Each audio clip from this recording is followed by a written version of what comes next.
folks, welcome. I would like to start us off today with a story. Now, it's 3,000 years ago. We are sailors, and we've just stumbled upon this brand new island called Crete. Now, we've never been here before. We don't know if there are any people here, and we don't know what kind of animals live here.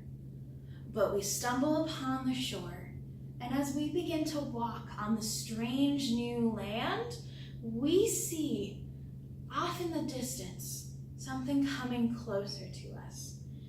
As it gets closer, we realize that it is a giant, one-eyed monster, and it's coming right towards us.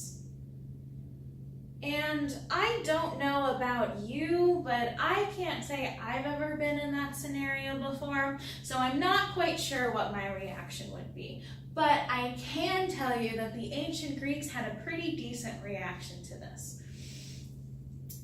What would you do in that kind of situation? Oh, I think that's actually a pretty good idea. I wouldn't mind hopping back on that boat and heading back into the ocean either. Those are all pretty neat ideas. And throughout human history, humans have been trying to understand the world that we live in, because it is a very complicated one.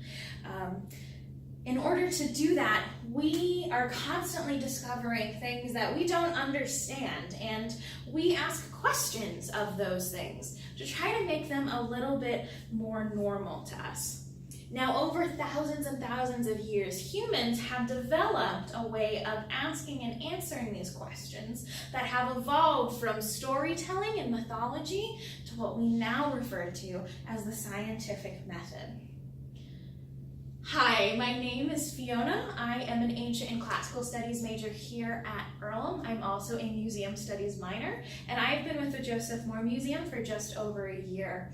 And in my time here, I have really dedicated myself to explaining the similarities between the humanities and the natural sciences, to get folks to really understand how much humans are influenced and influence the natural world that we're a part of. Since I was little, I've always loved storytelling, and I think it's a really great way of understanding strange things that we don't have an explanation for. If I am confused about why the sun seems to follow me wherever I go, it makes a lot more sense for me to ask questions and to try to figure out why the sun seems to follow me, which it doesn't, but I didn't learn that until much later in life. Asking questions and making up stories makes the world seem less scary. It is a lot easier to walk through this world when you're less afraid of it. And the ancient Greeks did just that, to understand these strange creatures. And in doing so, they created the myth of the Cyclops. Now, on my poster over here, I have several images that I'd like you to take a look at. On this side, I have some pictures of this monster that the ancient Greeks encountered, known as Dinotherium.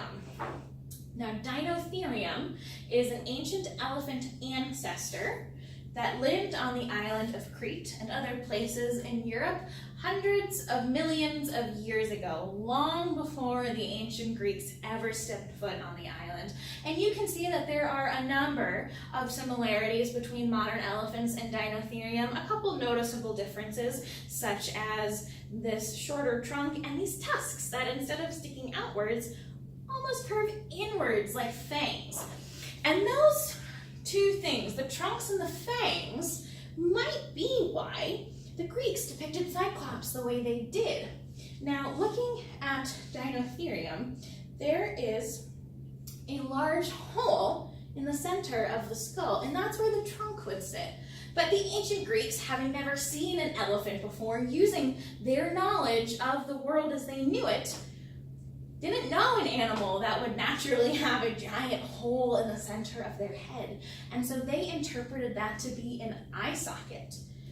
We also see here some of these depictions show them having fangs and looking very monster-like, which also may be because of the way the tusks on Dinotherium are shaped. Now, looking at these images over here, we have some modern renderings of what a Cyclops might have looked like. And that's because there was never a set image established. We all know he has one eye, but other than that, all of the details are up for debate. There are a lot of differences in the way that these three images are depicted, even though this is the same reference that they're all working from.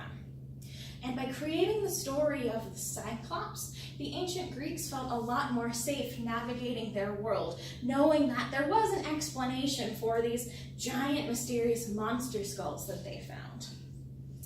Now, over time, people, later scientists, started to develop a more specific process of asking and answering questions about the world. We still tell stories, but there's a different way that we do it now. Scientists created something called the scientific method.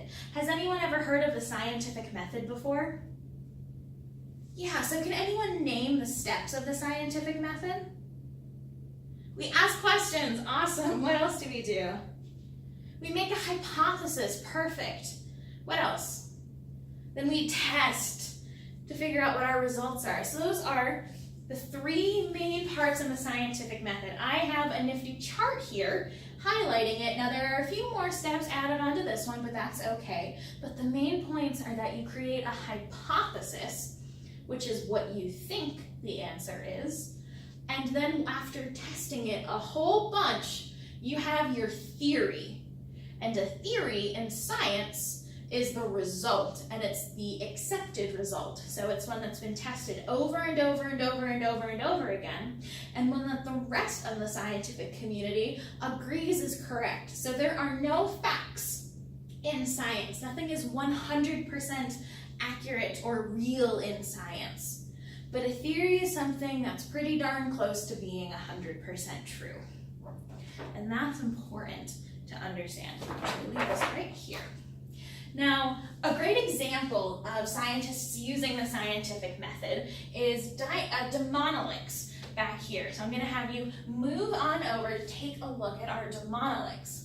Now, this is something that scientists have been studying for about 150 years.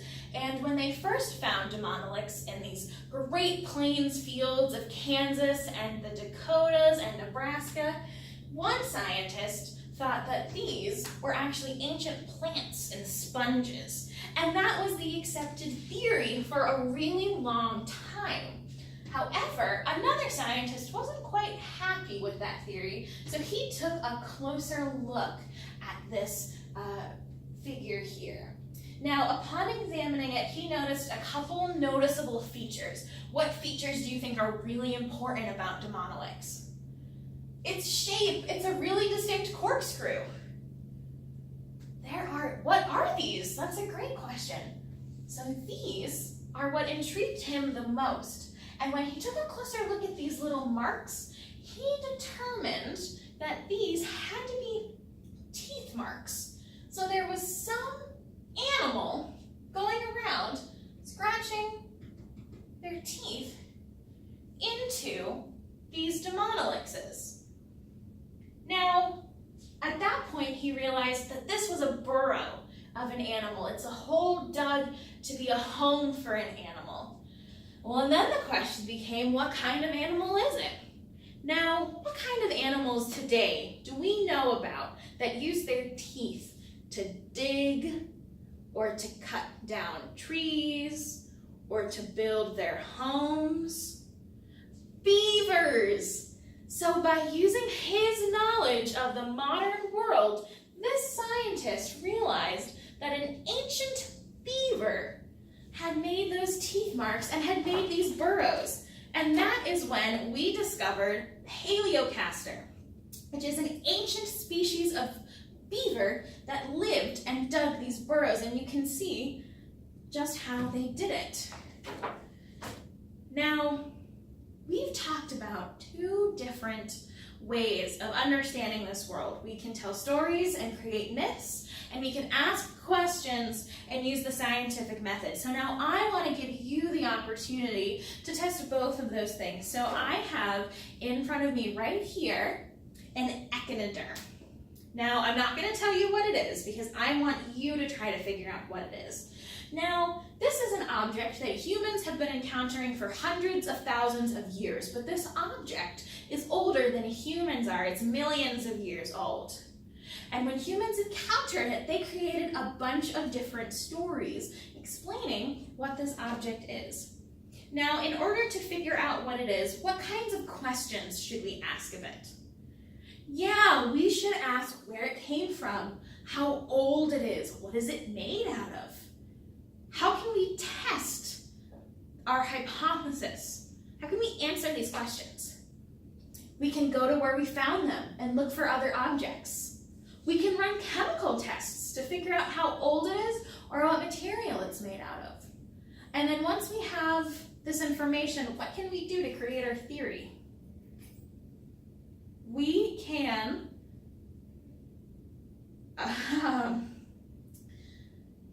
we have to run these tests over and over and over and over and over again. And then we have to have somebody else look at our results. We have to have a lot of people look at our results and say, I think that you did your experiment right, and I think that your results are valid. And then we'll have a theory about what this is. Now, this object, an echinoderm, is an ancient sea star.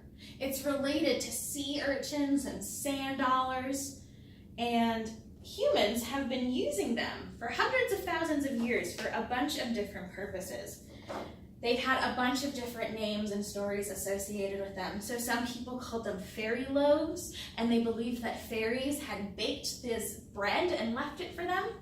Other people viewed them as snake eggs, and they believed that in order to remain in good graces, you had to prevent snakes from breaking the eggs.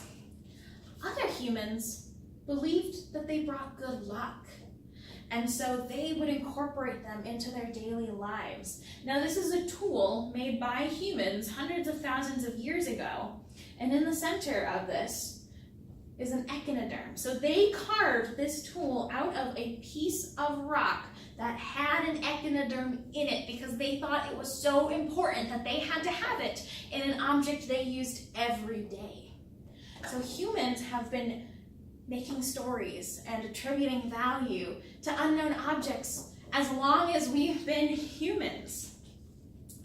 Now, as you go on with the rest of your day today, I want you to do a couple of things. At Open House, you're gonna see a bunch of things that are brand new to you, things you've never encountered before. And before you ask what those things are, and before you go and read what they are, I want you to ask questions of yourself. I want you to come up with a story of what that object might be. And then I want you to go figure out what it is. It is super important that we continue this tradition of storytelling and asking questions because we've been doing it for hundreds of thousands of years. Now at this point, I'd like to thank you all for coming to my station. If you are interested, I have my references available here that you are more than able to take a look at. I also have copies of all of the images that I have used here today.